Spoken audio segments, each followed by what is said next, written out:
Divers have found the flight data recorder from the Russian military plane crash site in the Black Sea. The disaster killed all 92 people on board. 15 bodies have also been recovered. These are underwater images of the divers searching around the debris. The aircraft was traveling to Syria from Moscow, but crashed soon after takeoff from Russia's Black Sea resort of Sochi early on Sunday, where it was refueling. Among those on the aircraft were journalists, service personnel and musicians from the world-renowned Alexandrov Ensemble, the Russian Armed Forces official choir. They were due to celebrate New Year's Eve with Russia's Air Force in Syria. Next, during the usually quiet holiday season, President Obama's been busy approving legislation which will see a significant change to America's International Broadcasting and Media Board, known as the BBG. The move was included in a defense spending bill for 2017, despite being a non-military body. Critics are warning that the move could jeopardize journalists' independence. The law will see an overhaul to the Broadcasting Board of Governors. It's the agency that oversees media operations such as Radio Free Europe and Voice of America. Instead of the current structure, an advisory board will be appointed with no decision-making powers. Instead, those powers will be placed in the hands of a CEO, appointed directly by the White House. We got reaction from American media analyst Lionel about the BBG's restructuring.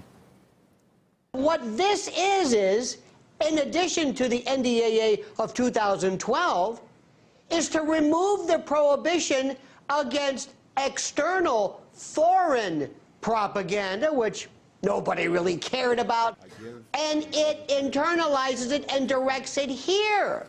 This is scary business here. But understand, let's go back again to Harry Truman's time. Do you know the biggest problem they had with having the State Department decide what was propaganda?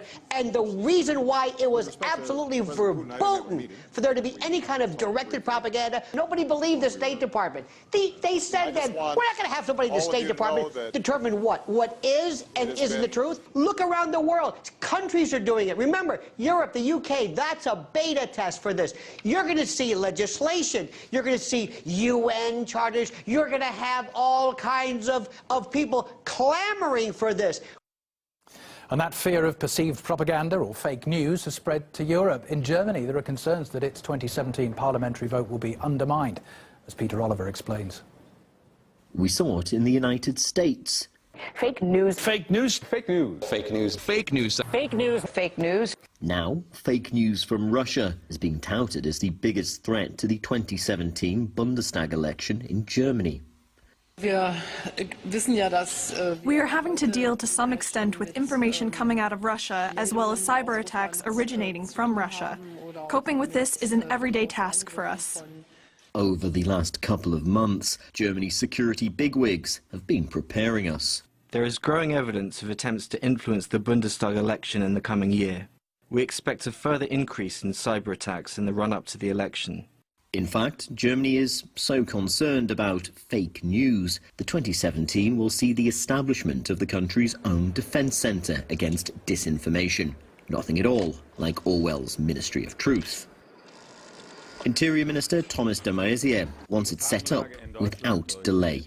Critics of the move say that this is Angela Merkel's government getting their blame game out ahead of potential losses in next year's vote. They're blaming basically two institutions on two factors. The first one is AfD, the Alternative for Germany, and secondly is of course Russia. The established parties are under heavy attack and fire from the populations for mistakes they have done.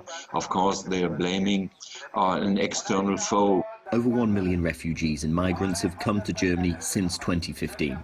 Angela Merkel's refusal to abandon her open-door policy has led to growing demonstrations demanding that she step down.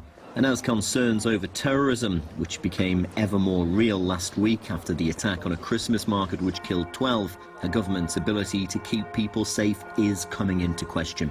But the biggest worry, of course, is Russian influence in the media.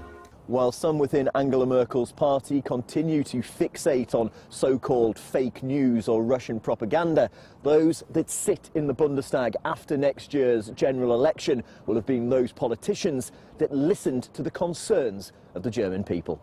Peter Oliver, RT, Berlin. Going underground's next with a chilling warning that America and China are on an inescapable road to war.